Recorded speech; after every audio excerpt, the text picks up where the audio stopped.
Hello guys. If you're here, that means you must have liked part 1, so here's part 2, otherwise known as Wandavision, episode 2. Let's get started. Okay, so the next episode kicks off with Wanda and Vision in separate beds, classic 50s sitcom style, and she wakes up because she hears a really loud noise. She's kind of freaking out, and she asks Vision, and he's like, I don't want to go up and check on it, and he walks over to the window, and then he hurriedly runs back to bed because neither one of them want to investigate. Wanda says, fine, I'm gonna go do it. And as she does, they peer back and open the window, and alas, it is just the branches that are scratching their window in their bedroom. But at the same time, when they get scared, Wanda has now molded the bed into one, and Vision says, I see what you did there, making it a funny little innuendo joke. Flash forward to the next scene where they are prepping for the talent show. And the talent show that we get into later on in the episode is going to be a fundraising event, but more about that in a little bit. So Vision is in a typical magician's outfit, and they're going through and rehearsing what he is going to do on stage. And she makes a joke that she's glamour and he's going to be illusion. So from there, Vision makes a comment about faking and how everybody's gonna know that they're a fake, and she's like, I don't know what you're talking about, we're just blending in, this is who we are.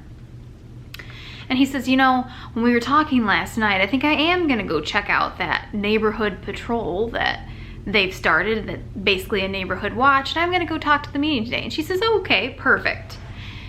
Meanwhile, while Vision goes off to his meeting, Wanda meets up with Agnes again, and they are going to actually meet with the women's committee. So all of the busybodies in the neighborhood, aka just everybody planning things, and all the housewives meet a couple times a week. So they get there, and before they arrive, Agnes looks at Wanda and says, just remember, Dottie is the key to everything.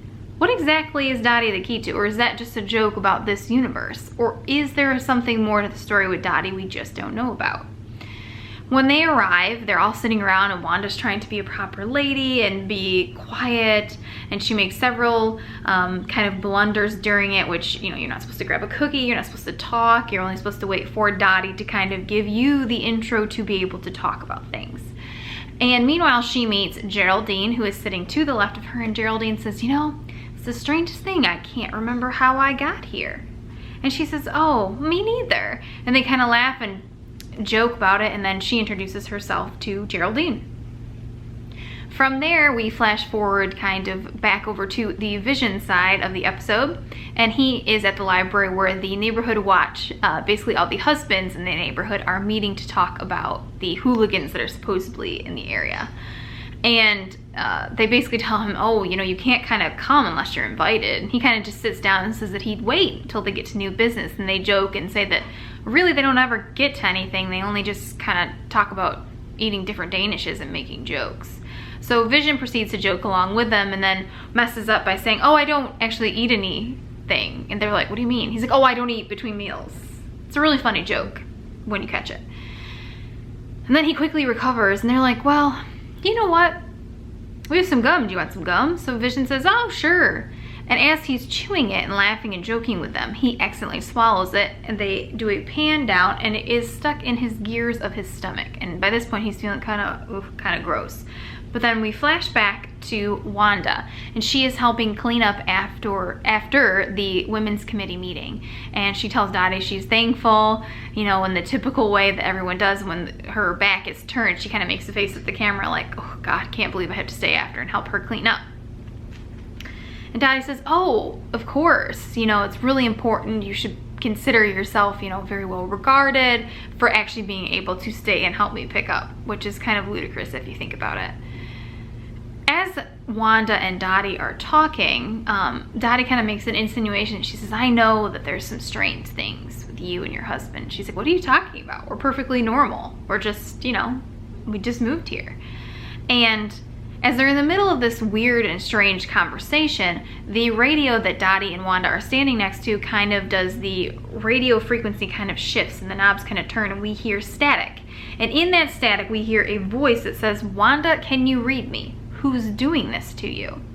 And they both kind of pause and freeze, and Wanda gets all freaked out because she doesn't know who that is. And Dottie freaks out and ends up breaking the glass that is in her hand, and her hand starts bleeding. And Wanda said, oh my God, Dottie, your hand. And she makes a typical joke, like a housewife joke about, oh, having to take care of it herself. But Wanda's like, that's really strange. I also forgot to mention, this reminds me, that is one instance, but there's another instance when Agnes actually goes and picks her up before the women's committee, I can't talk to you guys, committee meeting. There's a plane in the rose bushes that Vision has mentioned before. Not the plane, but the rose bushes. And inside the rose bushes is this yellow and red plane. That is the first sign of color before the blood that I just talked to you guys about on Dottie's hand. And it has the 3003 on it, but the more important thing is the emblem that's there, which is that same sword symbol that I'm gonna put right here so you guys know exactly what I'm talking about. And we're gonna get to that in a bit. But if you remember from the first episode, when they pan out and it looks like they're in the studio, there is a little notebook there and it has that symbol in the left-hand corner. So what could that possibly mean? Who's behind this? I'm gonna talk about that more towards the end because that vision and that sign disappear. As we move on from there, we then get pushed into the talent competition. And Wanda at this point is backstage with Geraldine and she's getting kind of nervous and she doesn't know where Vision is. And Vision shows up and he's visibly, it looks like, inebriated. And it's clear that the gum is the cause of the problem, but they can't figure out what's going on. He's all kind of a mess. And Wanda goes outside and she's presenting to this because it's a sold out talent show and it's benefiting the children's elementary school. So they want to make sure they do a good job and make sure that they fit in and it doesn't look like they're faking anything. Geraldine pushes Vision on stage and he kind of blunders through the next few jokes with the card joke and with other jokes, and he just can't seem to get anything right with his magic act. The bunny kind of runs across stage and it's very funny. But during this time, he kind of accidentally uses his own power. So he starts flying midair and Wanda has to kind of twiddle her fingers and make it look like he's just hanging from a banister or something that somebody would be hanging or strapped into.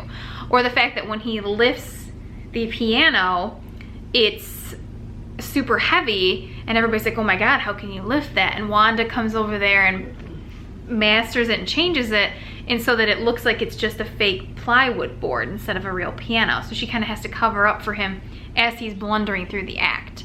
And then finally they get to the last act that they kind of rehearsed in the the second scene that we see in the episode. And he taps it and makes a joke that Wanda's inside and she's gonna disappear because it has the spin trap door. But Wanda's not in the box. So to cover up for their blunder, because people are like, well, I don't really get the joke, she moves her fingers and Geraldine appears in the box. And Geraldine's like, ah, it's the funniest thing. I don't remember getting in the box. And they're like, oh, I can't tell you our secrets. When they get back to the back of the stage, they're trying to make their getaway because Wanda just thinks that they've completely blundered the entire talent show and that everyone's going to be super mad at them. She asks Vision, what is wrong with you? Why are you acting so weird? And he says, oh, I haven't felt really good since the party. So she takes a quick scan of his body, and she sees that the gum is trapping the gears in his gut, and that is exactly the reason why he's acting super strange. And she removes it in a cool little animated clip that they put in there, and he spits it out and he feels much better. Now, as they're making their getaway, kind of reminds you of like a total Lucy and Ethel situation, trying to walk around the back. Dottie spots them and says, and Wanda at this point starts to apologize, and she says, Dottie, I am so, and she goes, I want to interrupt you. That was the most hilarious, most thought out, wonderful we've ever seen here at the talent show. And they just are like, huh, okay. And they actually end up winning the award for the talent show this year. Then we pan over to Wanda and Vision at home, and they're talking about how well things went, and you know, they're kind of talking about the future. And she says something about having their own children and how great it was supporting them. And then as she pulls back from Vision, a pregnancy bump actually physically appears. Now at that time they hear a really loud noise outside, so they run outside. And as they go outside, the sewer drain that is in their street opens up, and out pops a guy that looks like in a white beekeeper / hazmat suit, and he has flies all around him, and it's very creepy and kind of surreal. And he turns and he stares and he looks at Wanda, and Wanda immediately panics and says nope and rewinds the entire thing, almost as if you would be rewinding a tape back in the day. She rewinds it, goes back, and then they're back in the living room again, and this time she kisses Vision. They're not interrupted by the sound outside. And when she does, color starts to appear. So Vision now appears in color, she starts to appear in color, and the entire set is now in color. And she, of course, she's thrilled, and she says, "Is this real?" And he says, "Of course, why would it not be real?" At the end of the episode, they black out again with the panoramic on their faces. In this case, it's like an octagonal, sorry guys, shape that pans them out, them sitting on the couch again, reveling in the greatness that is their supposed life / reality. And when it opens, after that, it says, "Please stand by," almost as if we're still in that studio.